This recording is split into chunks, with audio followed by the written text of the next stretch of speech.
Evening, everyone. Lewis Smith here of MMA UK, joined just ahead of CW104 by head coach Richard Shaw. Shake, big weekend coming up for you. Obviously, Cage Warriors coming back to Cardiff for another massive show. First of all, how's the nerves?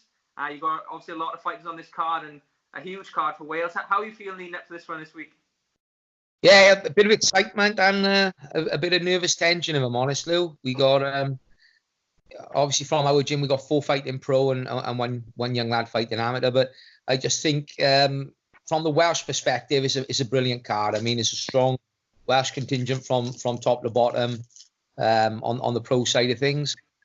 Couple of exciting lads, like Ben Ellis, Oban Elliott now stepping up onto the big show. Boys that have been around the circuit a long time at the amateur scene. Both were champions in their respective divisions. So, yeah, it's good, mate. I think it's probably going to spike a bit more interest in Wales than actually the 100 show due to the fact there's a lot more Welshmen on there. Yeah. Well, this is what I was going to say, because after Cage Warriors 100, obviously it was billed as the biggest Cage Warriors card of all time. And to be honest, I think it lived up to expectations. It was one of the best shows I've been to, a main card with all finishes. Insane show, a big push behind it as well. And I'll hold my hands up. I was sort of thinking, I don't know how they're going to top this in Cardiff, but looking at sort of the build-up to this one, it definitely seems like they have. I mean, is that something you feel as well? I think for your generic MMA fan, it's probably not as big a card. It was probably 4 or 5 fights on Cage Warriors 100, which could have been a main event on any other show. But I think from a Welshman's perspective, I think this is probably a bit more of an interesting card. Even including the amateur bouts. And like I said, it was a strong. Right myself, I think we got Ben Ellis, Brad Evans, Oban Elliott's fighting a lad from France. Yeah. Josh Reed and Chris Edwards. So there's 5 Welshmen on the undercard, 4 fights. Yeah. And then we've got Paulie McKenna kicking the show off.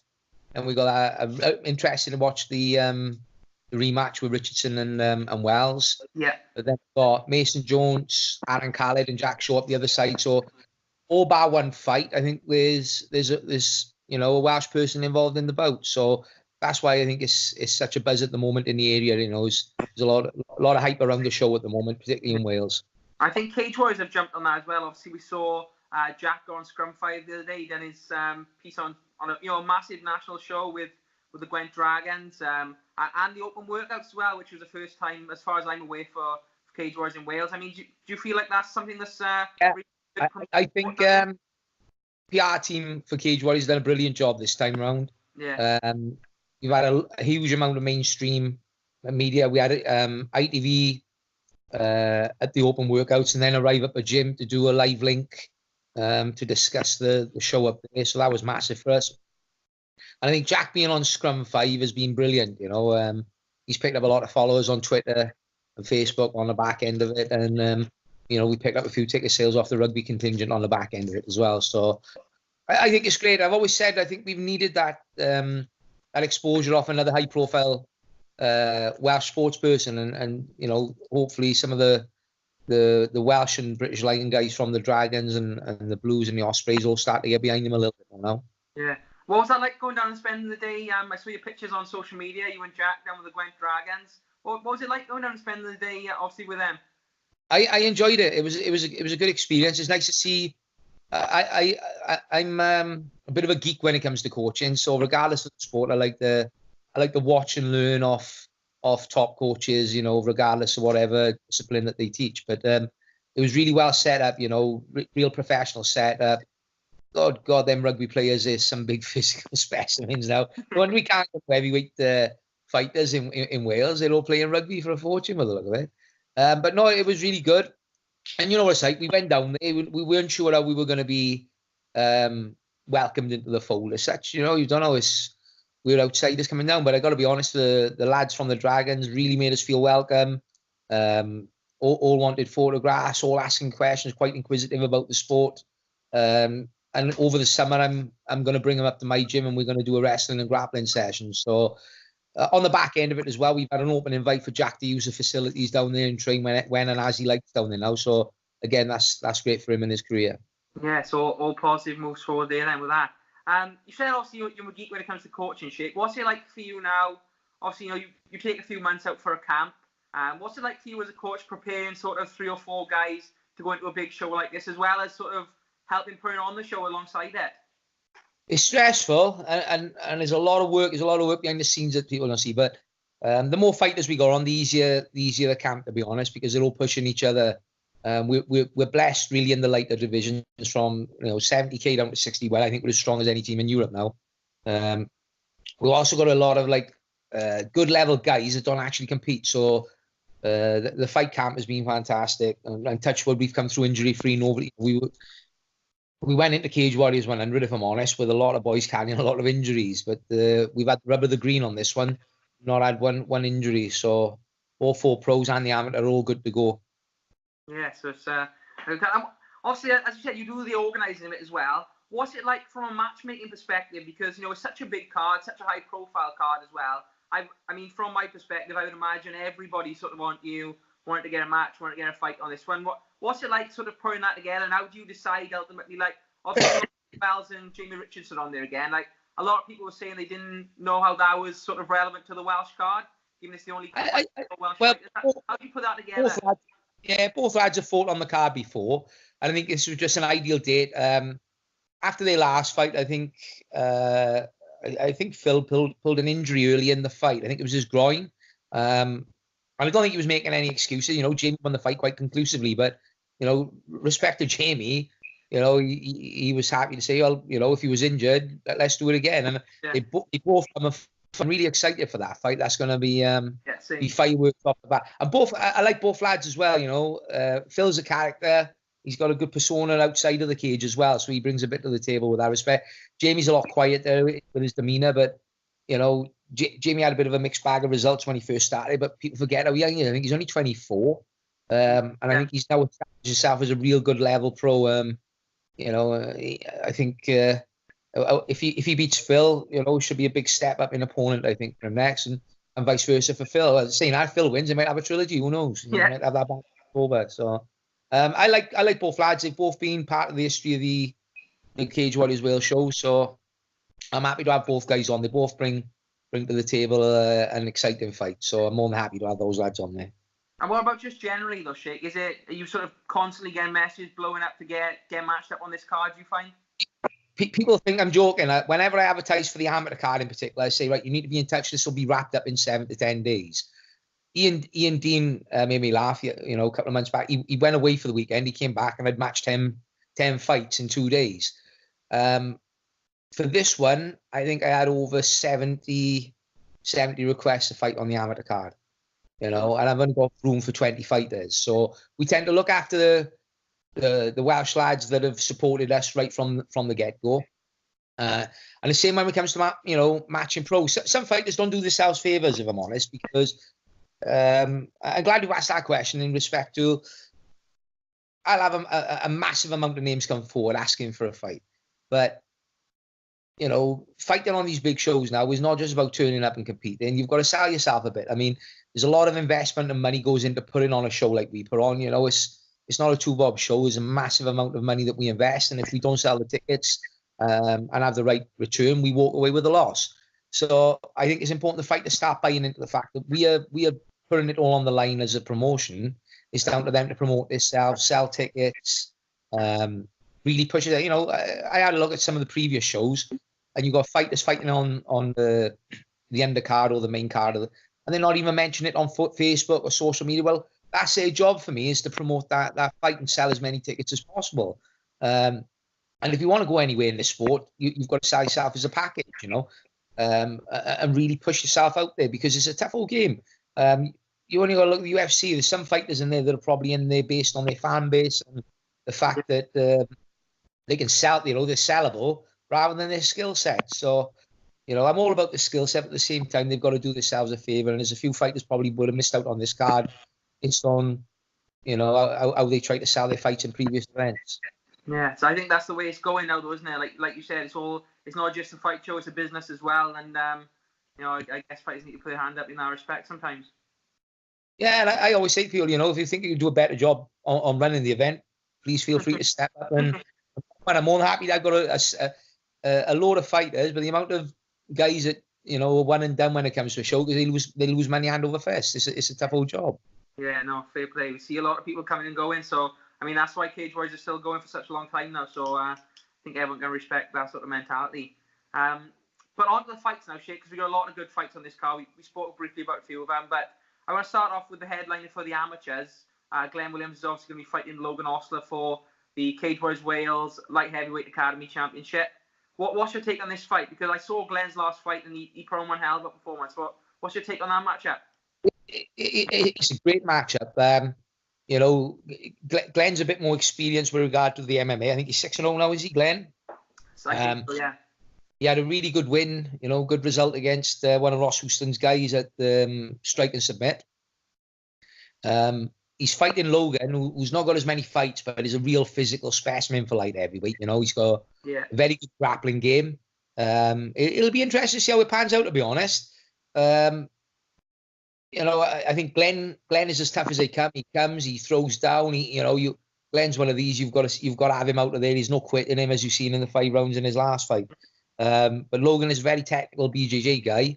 I haven't really seen any of his striking or wrestling, to be honest. It'll be interesting, on the night for me as a spectator to have a look. I mean, he trains with Lou over at the Matt Academy, so I'm guessing them guys will have him ready for the striking and the wrestling department. So yeah, it's an interesting one, mate. I don't really want to, as a promoter, I've got to sit the fence a little bit, but yeah, I can't really pick a winner out of it. It'll be an interesting fight. I think it's got an exciting one. Yeah. Shake, we're losing from the screen a bit. You just how's that? Is that all right? We want to see your face, your beautiful face, Shake. My guy. But speaking of the Matt, obviously, and Liu Long and those guys, there's another guy coming up there. You mentioned him earlier, Ben Ellis. Absolutely massive win for him last time. He beat Scott Pedersen in his last amateur fight. Yeah, really. A lot of people making a big noise about this guy. What's your thoughts on his matchup? Again, Ben's fighting Brad Evans. What I like about Brad is that, he's a seasoned pro. He's had 12 pros. I think Brad will be the first to say he's probably regarded as a journeyman, but at the same time, he's what I call a proper journeyman. Brad can turn up and he can win a fight. He's built about BJJ. He's as tough as nails. You see some events where they bring in a journeyman who's to come up for the money. He's taking 3 or 4 hits and he's rolling over. Brad's in there for the fight. So it's a tough first test at pro for Ben. But if I'm honest, I think Ben's got a bright future in front of him. He's had a stellar amateur career. He's fought some really tough guys. Yeah. Hang on a minute, Lou. Look at this. The killers are in, are they? The killer. Now he's brought a bear now for me to throw for him.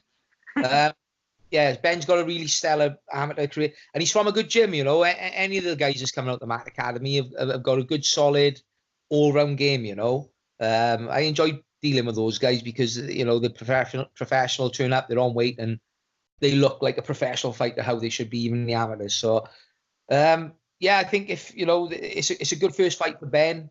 But as I said, you can't ever rule Brad out. He's as tough as nails. But I've got big plans for Ben. We're gonna, really try and promote him over the next 24 months. And him, like, he kind of goes in with the likes now of Oban Elliott, Jordan Peak, all kind of prospects coming out of that Cage Warriors amateur pool that's now making a pro debut. Exactly what you kind of wanted, I suppose, isn't it? It is, mate. I mean, I'm really proud, really happy with the job we've done, on setting the stall up, because what tends to happen is we'll build a star, the star moves on, there's nobody to follow through. What we've tried to do through these academy shows is build the guys through amateur, and then once they're on that pro show, we build them straight away. So, you've seen what we've done with Mason Jones in a matter of 8 months. We've turned him into a star. Aaron Khalid, now one of the most well-known names in, you speak to anybody in the UK, probably Europe, they all know who Aaron is, So I think we've done a really good job on the promotion side of it. Don't get me wrong, the fighters have had to do all the hard work, get in there, performing and get results. But I think we've got a real good conveyor belt of talent coming through, If Jack were to move on to the next show, you got Mason to take up or Aaron to take up our main event spot. If they get signed and they move on, you got your Oban Elliott's, Jordan Peaks, your Ben Ellis is all coming through the ranks now over the next 18 months. So Welsh MMA, I think, is in the strongest position it's been in a long, long time. So I think we're here for the long haul, and that is my plan. As soon as we get somebody onto the big show, start promoting the other lads and start with it. I got a gym full of young killers as well coming through. So in 4 years' time, them boys will be doing what Oban and Ben and Pete are doing now. You know, stepping up to the big stage. Yeah, it's great to hear about that conveyor coming through. Music to Welsh fans' ears, I'm sure. Yeah, definitely. Speaking of Aaron, he's got a big matchup, a big name opponent. You know, Tom Kong Watson. He's a veteran. He's very well known across the UK MMA. Seen first fight back. You looking forward to this one? Oh yeah. When we signed Tom, I was straight on the blower at weekend. Let's get him Khaled. I thought that was a fight to make straight. When I seen that he dropped to welterweight, I mean, Aaron shown time and time. I mean, his only losses at Ross Houston. They're all decisions. Aaron's got the potential to go all the way to the big shows. I think if he beats Tom, I think theoretically, I know he's fought Ross twice, but if Ross beats Dalby, Aaron's got to be knocking on the door for a title shot. I think he's got to be. And at the same time, same with Tom. If Tom comes back with a bang and beats Aaron, that puts him straight in the mix, doesn't it? You know, so big fight. That's a strong old division, the welterweight, mind and Cage Warriors. Reese McKee has just moved up there now as well. So, Crikey, there's quite an abundance of talent there to pick from. But I think Khaled has done his apprenticeship. I think he's ready. You know, they'll be more than ready to welcome Tom onto the Cage Warriors roster. So I'm really excited. I think as well it shows a lot about the ambition of Boylan and Ian Dean signing Tom. You know, big name like that from the US. I know he hasn't fought for a few years, but still, you could argue outside of Bisping and Dan Hardy, he's the biggest name to go into the UFC from the UK. Yeah, definitely. He's up there, isn't he? So, big fight. We're looking forward to that one. And like you said, there's not an easy fight in that welterweight division now, especially when you get to the top end. So, always have to talk about welterweight fights, I think. Especially, like you said, you've got Dalby going to be fighting Ross Houston now. So, who knows, a big win for Aaron, and he might find himself in a matchup there. Main event, shit. I know you don't like to sort of get into it too much 2 days before the fight, but just give us a little bit of your thoughts on it. Obviously, we've got Jack Shaw. He's going to be facing Scott Malone. Scott, he looks hungry. He looks fit. We've seen what he can do in his previous fights, but he's coming up against Jack, a guy who's just taking everything in his stride. He's sort of composed in the cage. Always sort of has the time and presence of mind to do the right thing. How do you see this matchup going? I know you don't want to give too much away, but just give us a bit of an overview and where you see this matchup. No, it's a good fight, and I think it'll be a similar stylistic fight to Mike Eckendale. We know what Scott's strengths are. Very good wrestler. He can bang as well. He showed that against Aaron Hammersinger. Yeah. He's awkward as well. He's a southpaw. And you watch his style. He's more wrestling than judo based as well. A lot of his takedowns are from shoots from open play rather than clinch and hip throws and trips and whatnot. So I'm looking forward to the fight, to be honest. I think the lad will turn up. He'll be hungry. He'll be prepared. He's not fazed by the crowd. He's fought in Wales twice before. He's on a good win streak. He's got a winner's mentality. He was in the Commonwealth judo team, and I think he rolled there, didn't he? Hang on, my dog's chewing. So get out. And he's took gold medal there. So I just think Jack has a bit more of a better all-round game, and I mean, Jack has carried pressure right from his second pro fight. He's been on the televised cards of Cage Warriors, and it seems to be every time he has a fight, it's always going to be, this is the guy to beat him. When it was Vonley, it was, it's too much too soon. Then when we went to Belgium and fought Aiton de Pep, who was undefeated, or going out there, we've seen him off. And then obviously, he's fought a 24-hour notice with a change of opponent. I don't think there's anything we can throw at the kid now to phase him. And I just think the way that he managed the Eckendale fight opened a lot of people's eyes. I see some of your colleagues, Chris and I don't know what they watch when they're saying they think that there's a lot of holes in his games and an early stoppage in the second round. I'll be interested to see if that comes through. I might chuck a couple of balls on that Christmas. We don't. I'm interested. It's an interesting fight, but we're under no illusions. It's going to be a tough fight, and we're in it for the 5 rounds. But as always, we're prepared and we're confident. Yeah, it's one of the things I said in my prediction. I think it's a very, very close matchup. But one of the things everyone's saying is the pressure's on Jack. I do think that is the case. But like I said, I think Jack, he thrives off that kind of pressure. Certain people crumble. Certain people, it makes them better. I think Jack is one of those guys who makes him better. So I think Scott is as well. So I think that's what makes this such a good fight. It's a good fight. I mean, Scott's a seasoned pro and he's a seasoned athlete, you know, through his judo back. He's not going to be fazed by the crowd, you know. So he'll come there prepared and ready to go. But, you know, we wouldn't expect anything any different. And we look forward to a good fight on the night, you know. And we'll know around about 11:30 Saturday who the better man is. I know you don't look too far past it, Sheikh, but is it UFC for Tank if he wins this one, do you think? I think if he beats Scott, I don't think he leaves a lot left. You know, there's a lot out there left for him to challenge, if I'm honest, on the European scene. So it's something myself, Graham, and Jack will sit down and have a conversation early part of next week should he beat Scott. But we're not looking past Saturday, mate. I mean, you know, if Scott beats Jack needs to put another 4 or 5 fights together again to get back, you know, on the radar of the UFC. So listen, he's 24, he's young. We just play it by ear, mate. We take it a fight at a time. He's enjoying his career. You know, at 24, there's no panic and there's no rush. So what will be. I always say, deal the cards and let's have a look what hand we're dealt. Yes, no, it's a great attitude from both of you guys, Sheikh. And I think that's a lot of why people get behind Jack so much, because he's got that kind of attitude. So always good to hear. I got a couple of fan questions, Sheikh. Obviously, we couldn't do the live one tonight, but we did have a few people messaging for us. First one was about Scott Malone. On his Facebook page or Twitter page the other day about Safe MMA. I know we had this discussion last time we had you on, and obviously you're all for Safe MMA, fully behind it with Cage Warriors. Scott saying he believes that promotion should be paying money towards Safe MMA and putting fighters through that.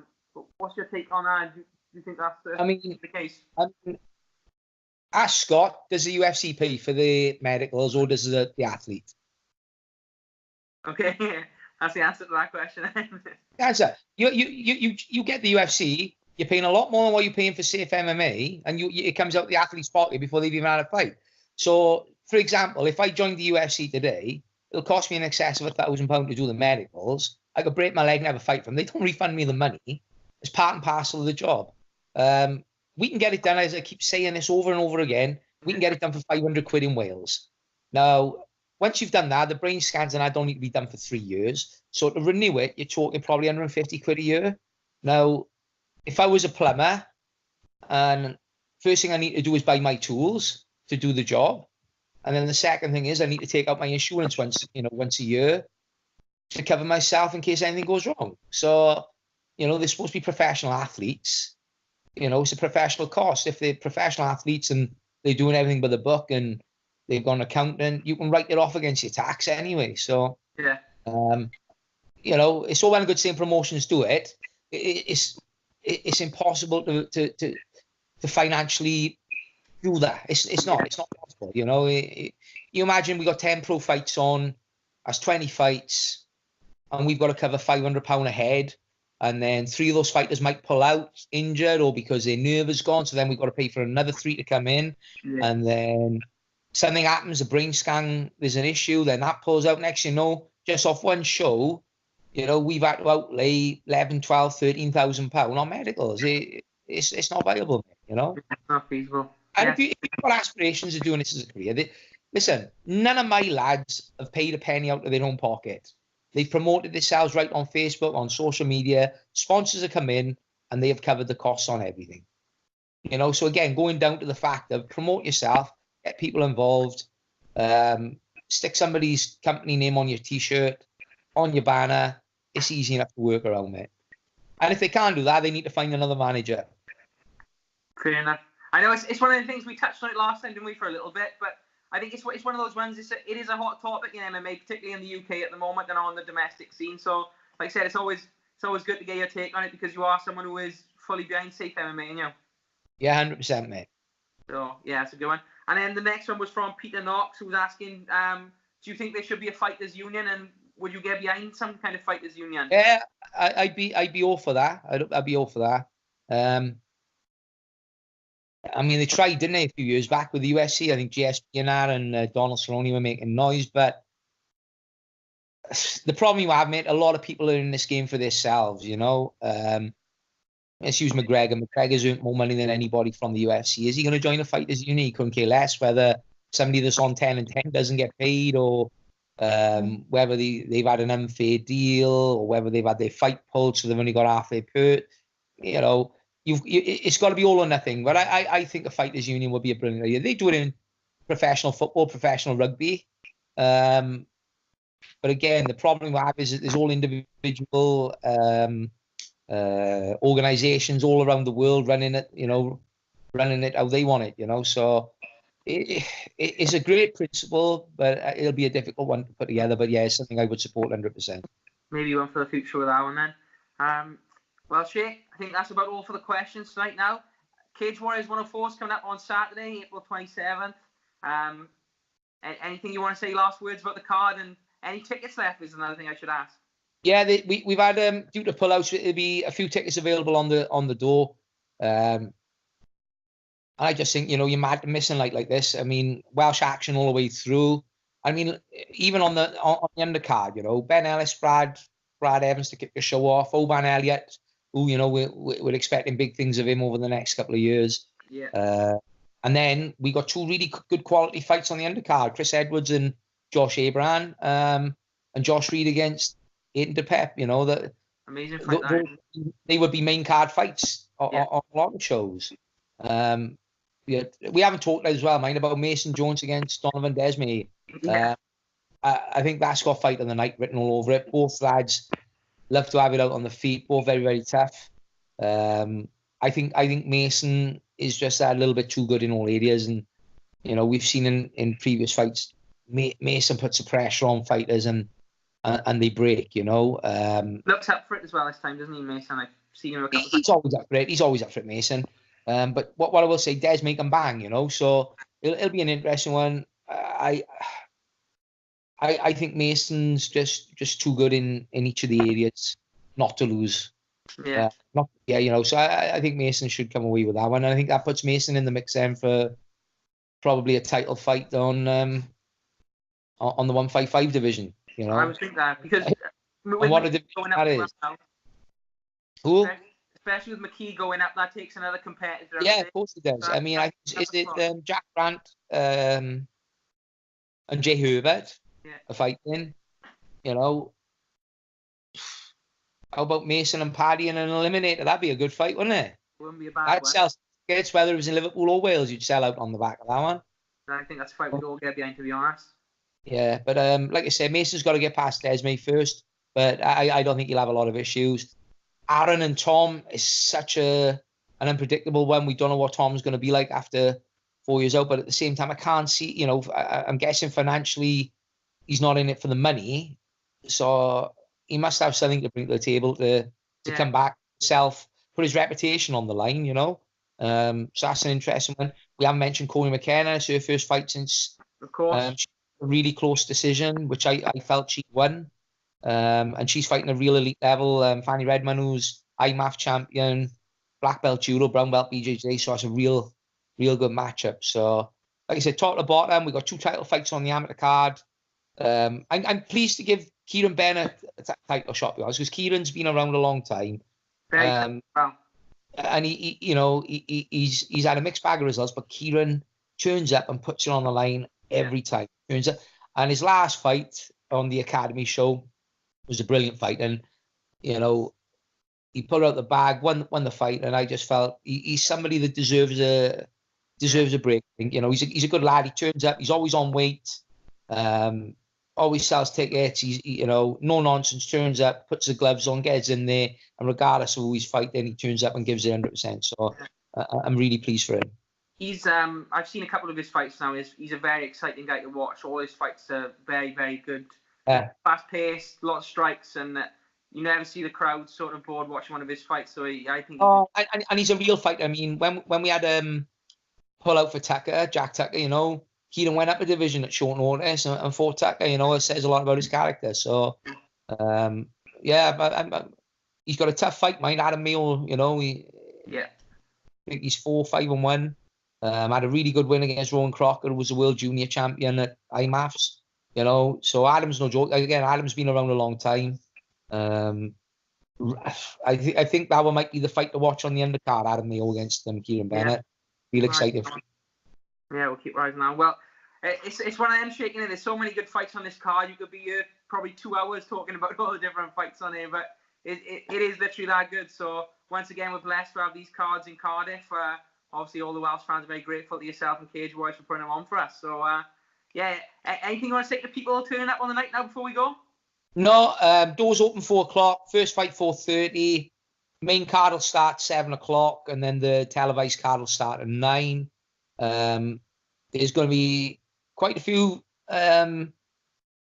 famous Welsh people there in attendance watching as well. There's quite a few of the Welsh rugby team come in. Joe Cortina's confirmed he's going to be there front row. You know, so there's a lot of hype behind it. And again, you know, you've been there yourself.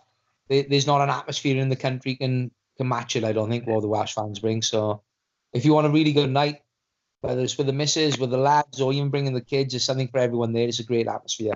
Yeah, so that's Cage Warriors 104 going down in Cardiff on Saturday.